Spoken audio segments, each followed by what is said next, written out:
Carter woke earlier than usual that Saturday, greeted by an unusual quiet that seemed to fill the house.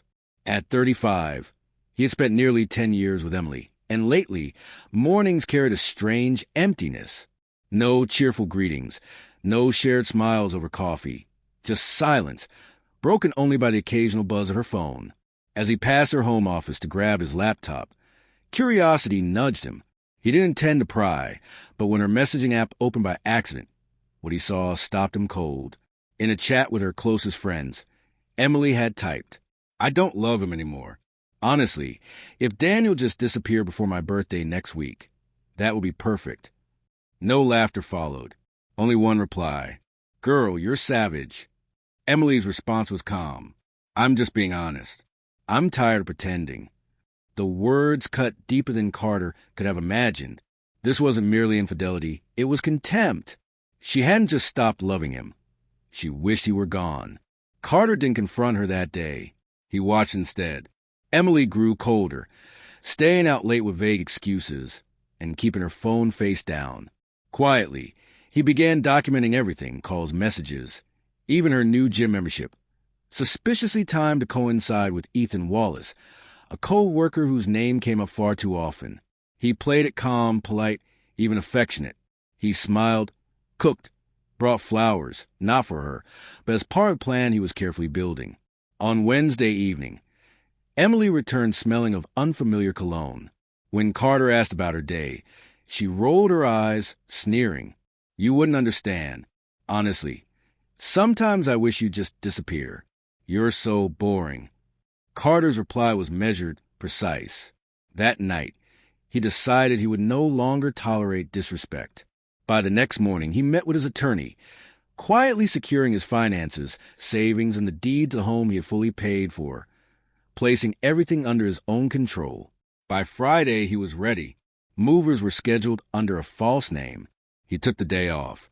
Emily assumed he was still at the office, but he spent hours packing, leaving her belongings, jewelry, bags, even the car he had gifted her, behind. He wasn't leaving in anger. He was leaving with intention. Before stepping out for final time, he printed her words.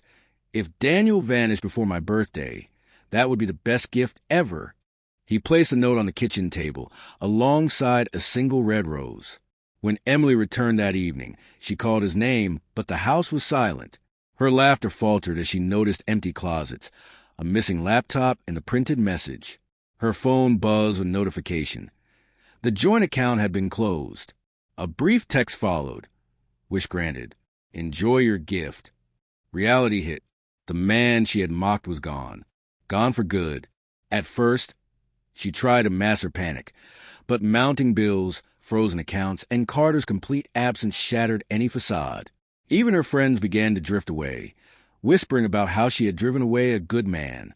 Meanwhile, Carter rebuilt his life.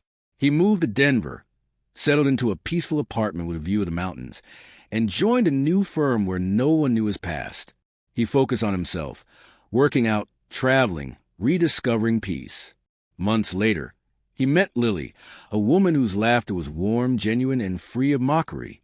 For the first time in years, he felt alive again. Exactly 1 year later, on Emily's birthday, an envelope appeared at her doorstep. Inside was a photograph of Carter smiling beside Lily with a handwritten note. "You wished I'd vanished before your birthday. I did. Best gift we ever had." Tears streamed down Emily's face as she sank to the floor, finally understanding the cost of cruelty. She had mocked and humiliated a man who had loved her, and now he had moved on to happiness without her. Her subsequent attempt at contact, emails, messages, cards, went unanswered. Carter held no grudge. He simply embraced life beyond her. Emily learned a painful truth. Love doesn't vanish overnight. It erodes under ridicule, neglect, and disdain. The man she had once taken for granted had become a memory, haunting each birthday with the quiet proof that the most enduring punishment isn't revenge. It's life moving on without you,